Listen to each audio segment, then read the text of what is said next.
Okay, Michele Richardson, thank you so much for joining us once again. Thanks for having me, Adam. Uh, I wanted to tackle this because we're recording Monday. The planning meeting's on Tuesday. This seems to be coming up a lot, and granted, it's directed by like the workload of heritage staff who are trying to designate as much as they can as quickly as they can. They have a hard deadline of December 31st, 2026 to before the list is deleted effectively. And for listeners who may not know, it's the list of there's a big long city of Guelph list of heritage properties that we're like, you should probably designate this, but eventually doesn't get designated. The designated stuff will remain on the list, but what will get deleted is all the stuff that's not designated yet. Right. So now that we queued that up, it seems to be a thing. Every planning meeting now, we get the big long list of designations and invariably a couple of, shall we call dissents. And I'm curious in terms of like, how this is coming up from the administrative end on council. It's one thing for Heritage Guelph to say this is important to designate. We see all uh the the benefits, but then you have homeowners saying, well, I feel like I wasn't consulted. I feel like I'm pretty doing a pretty good job of upholding the quality of my property to the standards. But what I don't need is I guess a legislative hand saying I must do these things, or as we're hearing, kind of like cost burden. So in terms of like taking these into account, what are you thinking when these people are coming forward talking about their difficulties or what they feel is going to be a difficulty on them, a burden on them? Yeah, and I feel it's such a complicated issue, and I'm a huge historian. I love history. I love to preserve what we can. I know it can be incredibly costly, and I found it interesting. That was one of the things I asked because this is my first term, so I'm still it's a huge learning curve. I'm still learning, and I did speak to some staff and said like, so you mean someone can just come up and say your house is going to be designated as a heritage? And they said yes, because of depending on what the attributes of the home are. And I don't think that it means, from what I understand, it doesn't mean that they have to fix everything all at once, right? They can, there might just be things like, I'll say, for instance, something would be a specific window style. It's like if you're going to do any renovation sales, you have to keep that window style. But my understanding is there's nothing to say it has to be done in a certain timeline. Hmm. So I don't see it as being quite as, and like forced expense on a resident. But there are still people who don't like being told they have to keep that window style. Right. And I feel for those people too. And I don't know that there's a way to keep everybody happy. And that's what I'm finding out through municipal politics in general. But I do like to preserve as much as we can if it makes sense. And I understand that some things are incredibly costly and it doesn't make sense to do it. And that is heartbreaking. Um, but sometimes you just try to do the best you can with what you got. Yeah, I'm not sure what the right answer is either, and I think there's multiple levels. There's people who obviously buy a heritage property with full knowledge and are buying it for like the specific purposes of you know we know this is a historic building and that was appealing to us as homeowners as we wanted to buy this historic building and we wanted to do things to it to keep that historical appearance. And then I think there are people who are like just here as you were saying, this is your property and obviously you don't want to be told what you can and can't do with it. But I think there's also a big mushy middle where people hear like, I can't do anything at all. And what Yeah. I always hear from Jack Mellon and other people at the heritage staff saying is, we're not saying you can't do anything. We're just saying like we have a list of very specific heritage features. And it's not just the features itself. Sometimes it's like it was owned by a famous Guelphite or someone Mhm. who was like a former mayor or like a former businessman or someone who was like an architect that built like several historic federal buildings or something like that. But there is like a mushy middle where it's like we can work with you. And I wonder what is getting lost because we've kind of put so and this is maybe another thing people not appreciate either. Our planning department at the city of Guelph is big. The heritage portion of that is like Very small. four people. Yeah, very small. So we're putting a lot on a very small group of people as well who, are doing what they can, sending letters, making calls, but they're a team of four people or five people, however many they have. Sometimes they have a summer student. Yeah. And some people are, they don't have that full understanding. And and they just get this letter. I don't even know how they get notified, but probably get a letter. Oh, this, now your property's been designated as a heritage property. It will go through this process. And they're like, caught up blindsided by it, thinking, what the heck? And hopefully we can work together. That's always my hope, is that we can work with the homeowners, with the planning department, with the heritage committee, and find that happy medium in that mushy middle. Mm. I will note that at the last Heritage Advisory Committee meeting, they said that they'll be working on people who have actively sought designation in the fall. So hopefully you'll see less of these things. Staying to the housing file, though, another thing at the planning meeting this week is this report about the update about affordable housing. I think one of the things that jumped out to me reading it is um, there's a province-wide trend of housing starts are sluggish. Um, it's not getting any better in 2025. We're more than halfway through 2025. The You're the right. the pressures are still there. And what I find interesting is that in terms of, at least according to the report, the city of Guelph is doing great in terms of like intensification. We're intensifying the right areas. We're creating enough density in the right areas, but there's still this lag. And how frustrating, and perhaps you can talk a bit about, how you engage with constituents about this. This really seems to be more like a market problem than a bureaucratic red tape problem, and that's not within your brief to solve as a city councillor.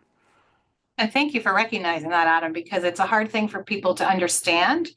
And I'll tell you, I was very naive to that fact before I got into the this situation. Uh, for one, we don't have a solid definition of what affordable is. That's problematic to me. Like, even when we're trying to encourage developers who really are it's the developers who are in control of this process. And I've had developers say to me, Michelle, we're not building until the interest rates come down, and which does not help our supply and demand. And I feel for them as well. They're not in the business to build to lose money or just break even. Right. But we don't have a good uh, definition of what affordable housing is. So even when people are coming, say we want to build some rentals and we will have 4 or 5 units in our building of affordable, is it really affordable to the people who need it? Or is it affordable to that, maybe that young couple with 2 jobs that their parents have helped them? Because I don't even know a young couple with 2 jobs who is not getting help from somewhere to be able to come up with a down payment for an affordable unit, or even a market valued unit. I've You heard your know, board mate Phil All talk about that he helped his daughter and son-in-law with yep, a down payment because he had inherited his mother's property, which right. is not something everyone can access to if they want to buy a No, home. and all of that's and that, as time goes on, that's going to become even less and less as less people are owners, and we just have more and more renters. Because my heart goes out to uh, especially young people who are starting now. It doesn't have to be couples, but young. I think I was talking to a financial advisor, and we were talking about how challenging things are for young people. And he says, yeah, it's basically no spouse, no house. Like, there's no way, and I'd never heard that before, but there's no way for a young single person to be able to pay rent and be able to save money with the cost of rents, to be able to work towards a down payment, even if they, had a decent job. It's amazing to me that they've come out with a little like euphemism for it now. No spouse, no house, Yeah. because I mean, that's pretty good corporate, you know, branding when it comes Yeah. to, Yeah. talking about this problem. Yeah. It's anyway. This ties into because there's an entirely separate meeting this week that is about the strategic plan and how the city is reaching those KPIs, the key performance indicators. And I think this is maybe something you've encountered too. Um, we have this corporate plan, a strategic plan. We have goals in the strategic plan, and staff are like, look at how good we're doing. But you talk to people in the community, it's like, well, I can't afford a house. It's tough for me to move. I might have to bus my kids to school. It's tough to open a business. Can you talk a bit about the the differences between like tackling this report where there's a very clear message that we're doing great, and then having to take that back to constituents who are like, well, hold on, maybe I don't think we're doing great. I mean, there's a clear distinction between these reports and sort of the vibes people are feeling. And I think the housing vibe is a totally different beast, Mm, right? But I think when you get to our, and I'm not a strategic plan person. Nobody did strategic plans in my career, and we've, my where I work now, we've just had a strategic plan in the last couple of years. So I'm just again wrapping my head around that. I was always a walk the talk kind of person. We don't need to write it down on a wall. We don't have to put it on a wall and nobody looks at it again, but we want to be able to just demonstrate, look at, we're moving forward. And I think it's been challenging. I've never seen times more harder in municipal government with COVID certainly didn't help with the inflation and the supply demands and the cost of everything going up, including, food and, you go to McDonald's now, a family of four, it's probably 40, $50. yeah. And wages haven't kept up with that.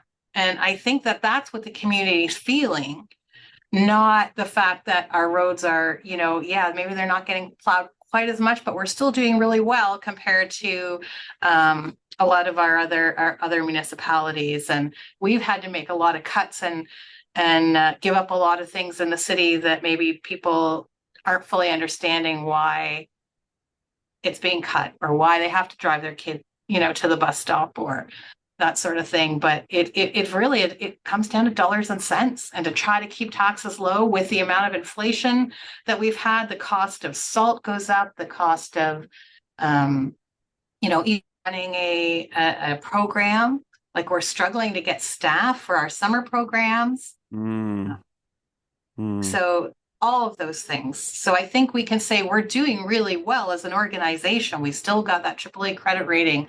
We're not, our heads are not below water yet, but from a public optics, it might look like we're not doing a great job. And I just mean to point out that, there are still times I see it, I see it on Overheard in Guelph, the Facebook group, it's like, somebody saying, well, we're wasting all this money building a library. And it's a little, I mean, the talking point is still out there. And this is despite like, I spent years saying like, well, the library didn't create a lack of affordable housing. A library right. does we're not spending money on a library in lieu of a new hospital. There's just a real sense, and I mean maybe it's a trust gap as well. Me as a member of the media, you as a member of government, that I don't know, are we explaining these things right? And is yeah. That's a really good point, because we're not, because Yeah.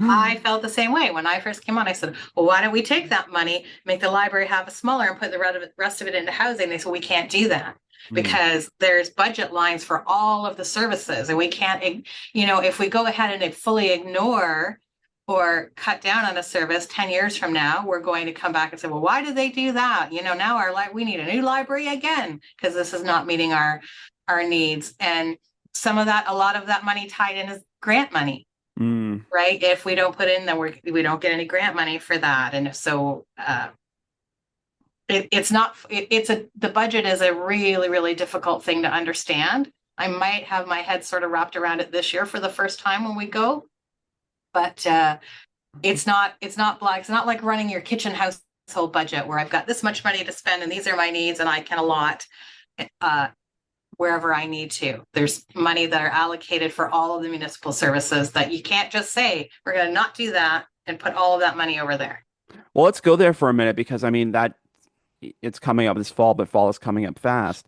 Um, there is a feeling, at least on my part, council did a lot last year to cut to get to a lower tax increase. Maybe not as low as some people would have liked, not certainly not as low as the mayor had hoped initially, but it was cut in 40%. Yeah. And that was done with an eye to like it was going to be the back to the big increase this coming year. And I know that that's not the mayor's goal. And I'm curious, since you've just said you've kind of got your head more wrapped around it, so I'm putting you on the spot a little bit after after that. But when you're thinking about those considerations and how you're going to be able to try and get there again and cut down to try and make something more affordable, um, what are the things there you're thinking about? And I think, I will quantify that. I said, I think I have my head wrapped around it, Adam. I Fair didn't say enough. I did. Fair enough. No, it's all good. Um, I think it becomes a priority. To me, it looks at a priority budget. I'm thinking, what do we absolutely, we have to hit those needs first. What do we absolutely need? Infrastructure is huge. We have such an aging infrastructure. That is a huge risk. And when you not just look at what the needs are, those priority needs to me come with risk. Okay, if we Mm, don't do that and we defer that, what's the risk?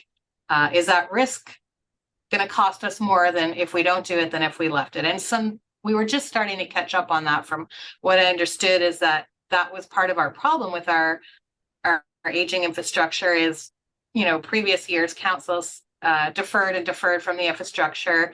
And now we were really stuck in a really challenging place where we had so much aging infrastructure and carrying a lot of risk that we have to mm, do that. So when we look at the budget, that's what I think we need to look at is like, what are the absolute needs that we, as opposed to the wants? And with those needs, what are our highest risks? right.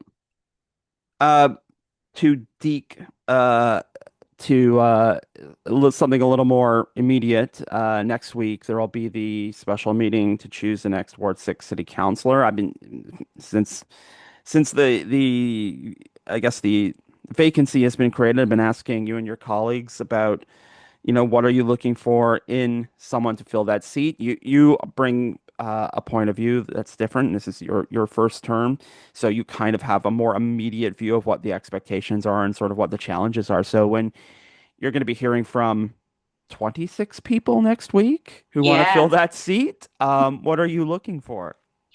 Um, and I'm not looking for someone who's got a big background in politics or um, I would just look for a very centric person who can have a discussion and look at both sides of whatever the issue of the day is or the issue of the moment is, and work with your team and your group to come to the best decision that you possibly can.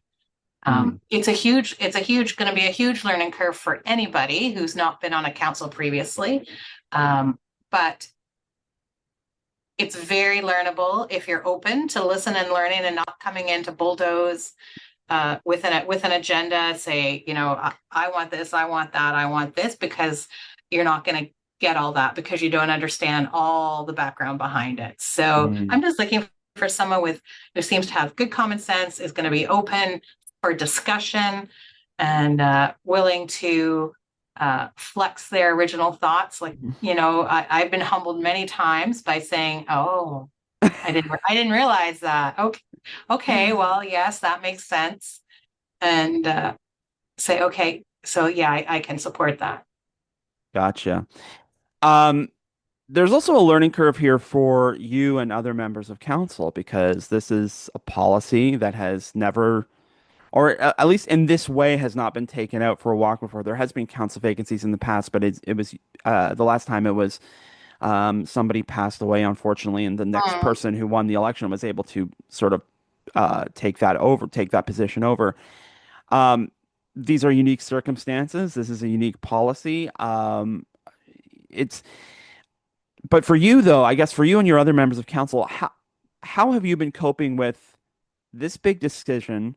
You're asking to fill a seat, um, and you all have, you talked about some of the things you're looking for, which may not be the same thing your fellow colleagues are looking for. It may not be the same thing people in Ward 6 are looking for. But at the end of the day, this person, whoever they are, need 7 council votes to fill the gap. So do you feel like you know everything you need to make this big decision next Wednesday? And when you say, do I think know everything I need to know? Am I as up to date and with the issues in Ward 6 and what the Ward 6 residents want? Yeah. Uh, but as opposed also but to also others. policy and procedure too, right? There's a I procedure think for this. policy and procedure related to this I have. It's the weirdest procedure I've ever seen. And the clerks have been really good at, because we're like, are we understanding this right? Is this, they're like, yes, yes, yes. So, or no, they've got us, I think, on a good path. Um, Again, I don't think it matters what ward you're running for, as long as you're willing to, you want the best for the city, you want the best for your people that you are representing, and your heart's in the right place. Hmm. Then I guess the only thing left to ask, for at least for today, is we're about to go on summer break, as I was saying at the beginning. We're about to go into an election year Yeah. and budget in the fall. Um, in terms of like your own, what you're thinking about, like on your own personal agenda, what you want to get done, what are you thinking about for the next few months and maybe for as we're heading into the last year of this term of council? I That's a big question, because I don't think there's one particular thing that I'm really looking to get done. I just want to get a good solid budget this year. It'd be nice to see the library come to fruition. Downtown's going to be a struggle for the next year or so while we get the infrastructure. My goal is to support our downtown core so that we can keep them viable. Um, those are the big ones on my mind. Have you thought about re-election yet, or is that like not even on? It's I'm lucky to get through this month. I'm just looking forward to August break. All right, No, fair reelection, enough. and that's a point in time decision, I think, because I don't know what you're like, Adam, but I'll tell you one thing now, and then, a year from now, it's like, well, I didn't plan for this, so now my plans have changed. But um, I can I show you followed the many times in my many years of, oh yeah, I'll do that, and then it's like, no, I'm not doing that. I can show you the spreadsheet of like all my like podcasting plans that I started in January that I don't think even half of it has come to fruition. Right. It's yeah, planning. What is the phrase? Man plans, God laughs. It's Right, exactly. Yes, yes. Uh, it's true. Well, I'll let you get back to work, but Michelle, I appreciate your time. Thank you so much for joining us once again. Thanks, Adam. Have a good day.